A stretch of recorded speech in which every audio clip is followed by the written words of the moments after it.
ایک دفعہ نبی کریم علیہ الصلاۃ والسلام دو قبروں کے پاس سے گزرے اور فرمایا کہ یہ جو دو قبر والے ہیں ان پہ قبر کا عذاب ہو رہا ہے، اور پھر فرمایا کہ ان کے اوپر عذاب کسی ایسی چیز کی وجہ سے نہیں ہو رہا جس کو لوگ بڑا سمجھتے ہیں، یعنی لوگ اس کو چھوٹا سمجھتے ہیں بات کو. وما يعذبان فی کبیر، فرمایا اما احدہما فیعذب فی البول. اس کو بھی غور سے ہم لوگ سمجھنے کی کوشش کریں. فرمایا ان میں سے ایک کو عذاب ہو رہا ہے پیشاب کی وجہ سے، یورین کی وجہ سے. یہ شخص اپنے آپ کو محفوظ نہیں رکھتا تھا پیشاب کے قطروں سے، یورین ڈراپ سے، اس طریقے سے اپنے آپ قضاء حاجت کرتا تھا کہ اپنے آپ کو بچاتا نہیں تھا. اور دوسرا فرمایا وَأَمَّا الْآخَرُ فَيُعَذَّبُ فِي الْغِيبَةِ، اور یہ دوسرا شخص غیبت کی وجہ سے اس کو عذاب ہو رہا ہے. اور یہ دونوں چیزیں ایسی ہیں جو لوگ عام کرتے ہیں، نہ اپنے آپ کی حفاظت کرتے ہیں. جب باتھ روم جاتے ہیں، قضاء حاجت کے لیے جاتے ہیں، یہ اللہ تعالیٰ چاہتے ہیں کہ ہم اپنے آپ کو صاف ستھرا رکھیں، طہارت کا خیال رکھیں، کیونکہ فرشتوں کو طہارت اچھی لگتی ہے. فرشتے معصوم مخلوق ہیں، ان کو طہارت اچھی لگتی ہے، اور اللہ تعالیٰ ہمیں بھی چاہتے ہیں کہ ہم بھی طہارت کی حالت میں رہیں. اور دوسرا کہ لوگ غیبت کرتے ہیں. ایک حدیث مبارکہ کے اندر نمیمہ کا لفظ بھی آیا ہے. نمیمہ کہتے ہیں ایک کی ادھر کی بات ادھر اور ادھر کی بات ادھر، اس میں بھی غیبت ہوتی ہے. اور مقصد کیا ہوتا ہے؟ لوگ کیوں ادھر کی بات ادھر اور ادھر کی بات ادھر کرتے ہیں؟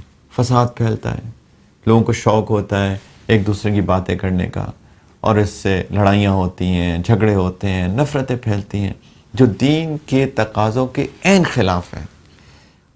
اللہ تعالیٰ چاہتے ہیں کہ محبتیں پھیلیں، پیار پھیلیں، لوگوں کی عزت ہو، انسانیت کا احترام ہو. اور جب لوگ ادھر کی بات ادھر کرتے ہیں تو فساد پھیلتا ہے، نفرتیں پھیلتی ہیں. تو دوسرا بندہ جس کو کہ عذاب ہو رہا تھا، جیسے میں نے عرض کیا کہ ایک روایت میں نمیمہ کا لفظ کہ ادھر کی بات ادھر اور ادھر کی بات ادھر کرنے کی وجہ سے، اور اس کے اندر غیبت خود بخود شامل ہو جاتی ہے. تو ہم سب کو چاہیے کہ لوگوں کی عزت کریں، لوگوں کا احترام کریں، لوگوں کے بارے میں باتیں نہ کیا کریں.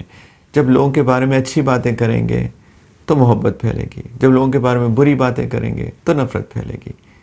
جب کسی کی غیر موجودگی میں بات کرتے ہیں تو اس کا ایک نقصان اور بھی ہوتا ہے کہ ہم اس بندے کو موقع نہیں دے رہے اپنے آپ کو جسٹیفائی کرنے کا.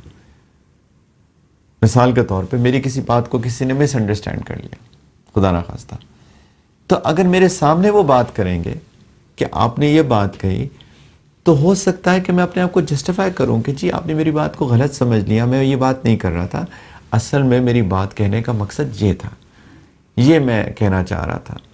یا اگر میں واقعی غلط بات کہہ دی تو میں معافی مانگ لوں گا، جی آپ نے بالکل ٹھیک کہا، جزاکم اللہ خیرن، آپ نے میری نشاندہی کر دی، میں معافی چاہتا ہوں. تو بات آئی گئی ہو جائے گی، بات رفع دفع ہو جائے گی، ختم ہو جائے گی بات. لیکن اگر کوئی میری غیر موجودگی میں بات کرے گا، ہو سکتا ہے جیسے میں نے کہا مس انڈرسٹینڈ کیا، مجھے موقع ہی نہیں دیا جا رہا ہے جسٹیفائی کرنے کو. دوسرا کہ اگر میں نے واقعی غلط بات کر دی اور میری غیر موجودگی میں بات ہوگی تو بات تو پھیل جائے گی اور نفرتیں پھیل جائیں گی. ہو سکتا تھا کہ وہ بات پہ ختم ہو جاتی، میں معافی مانگ لیتا. یہ ہمارا دین چاہتا ہے کہ کسی کے بارے میں کوئی غلط بات نہ کہی جائے، کسی کے بارے میں اس کی غیر موجودگی میں بات نہ کی جائے، معاف کر دیا جائے اگر وہ معافی مانگے، اس کو بینیفٹ آف ڈاؤٹس دیے جائیں. یہ ہمارا دین ہے، یہ انسانیت کے عین مطابق ہے، محبتیں بانٹنے آیا ہے. اللہ کرے کہ ہم کو اپنے دین کی صحیح سمجھ میں آئے. اللہ کرے کہ ہم سب کے دل میں محبتیں ہوں، پیار ہو، انسانیت ہو.